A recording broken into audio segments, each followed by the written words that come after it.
Yes, I know I look messed up. It's because I've been staying up so late talking with dudes on Reddit about the NAB theories and new tech and guessing what they were cost and stuff like that.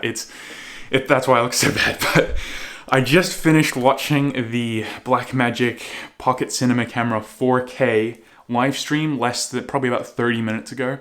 I am so completely and utterly blown away by what they showed off. A 7-inch large 13-stop dynamic range Cinema 4K 12-bit RAW recording camera for $1,300 that comes with $300 software to use it. This is unbelievable. No one has ever come close to what they just announced. Now, there's stuff that's missing.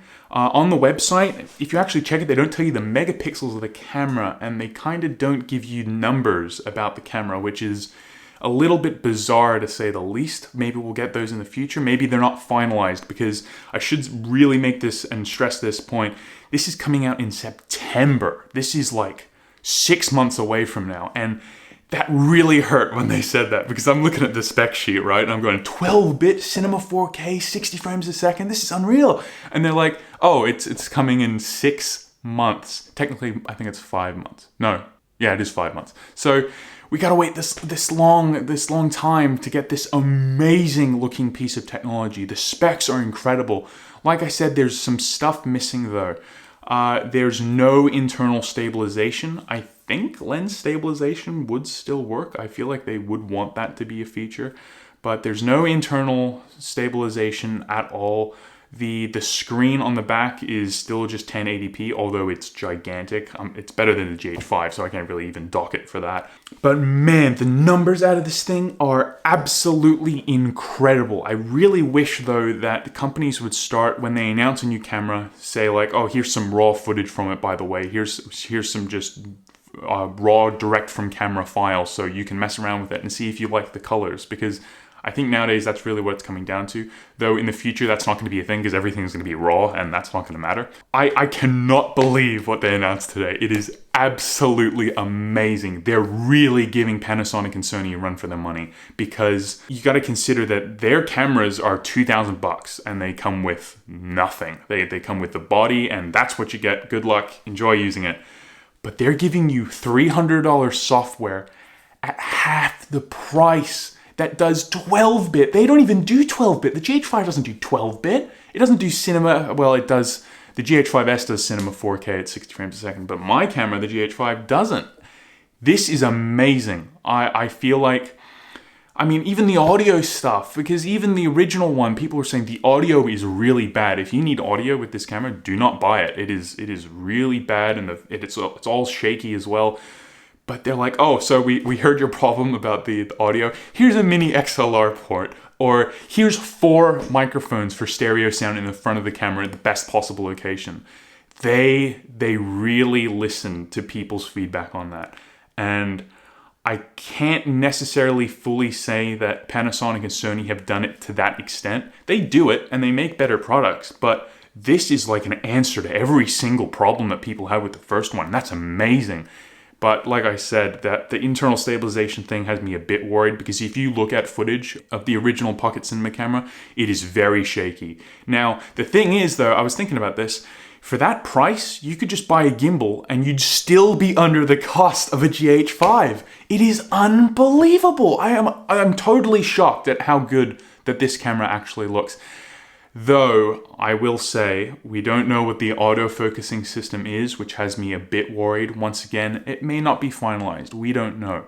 But if it's depth from defocus, like the GH5, if it's as bad as the GH5, we're probably going to have some problems with that. And that's also, we don't know whether or not it's going to be able to shoot ProRes RAW. That was something I was so looking forward to. If they said, here it is, here's what it does, 12-bit everything, and you get ProRes RAW in it, which was announced like 3-4 days ago, I would have pre-purchased it. That's all I would need. But we don't know that it's getting ProRes RAW yet. I suspect that it will. They've got 5 months to work on it. You know, they've got 5 more months to make it, finalize it, all that. I think they can do it. And if they don't do it in those 5 months, they can sure as hell do it after.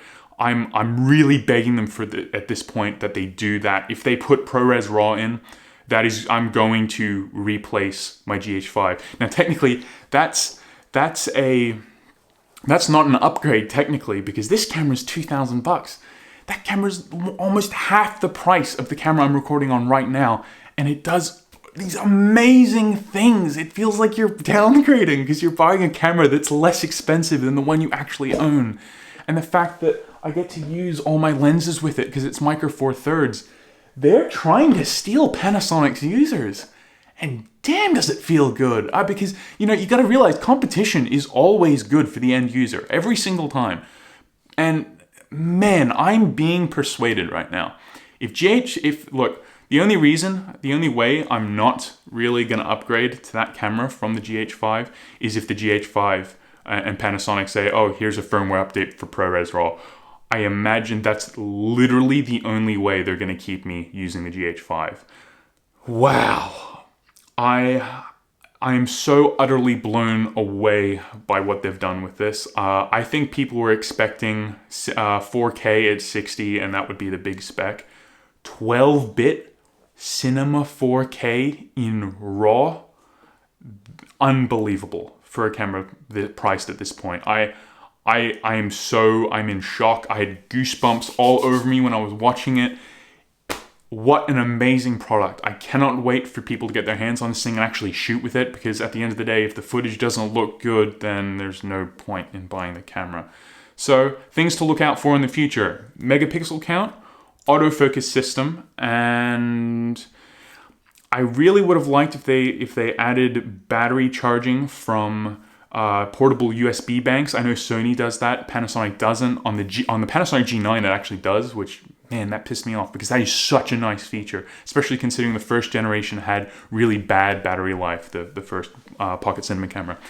But the fact you can record to an external SSD, that's amazing! That is so amazing! And I love them. I love them so much. All the good companies, all the good videography companies are in Australia, once you think about it. You got Rode, which make like the best microphones. You got Atomos, which makes the best external recorders on the market. And you have Blackmagic, which makes like the best broadcast stuff. And now this amazing piece of technology. I just wish it had a tilty flippy screen. What a shame. But that's it for this. I hope I caught you up on it. If you're a Final Cut Pro user like me, you should have pretty much agreed with everything I've said up in this point, because the fact, if it does ProRes RAW, this is going to be revolutionary for people like me, especially at that price point. You have to keep that in mind. Even with all its shortcomings, which really aren't that many, for $1,000 and a bit, it is unbelievable. So I am so excited for the future, relating to this camera specifically. Now we just have to wait for the new Atomos recorder, which should be pretty interesting. Anyway, I hope you enjoyed. As you can tell, I'm so excited about this. I hope you are too. If you like this video, subscribe, and I'll think about making more. So thanks for watching, and see you in the next one. Wow.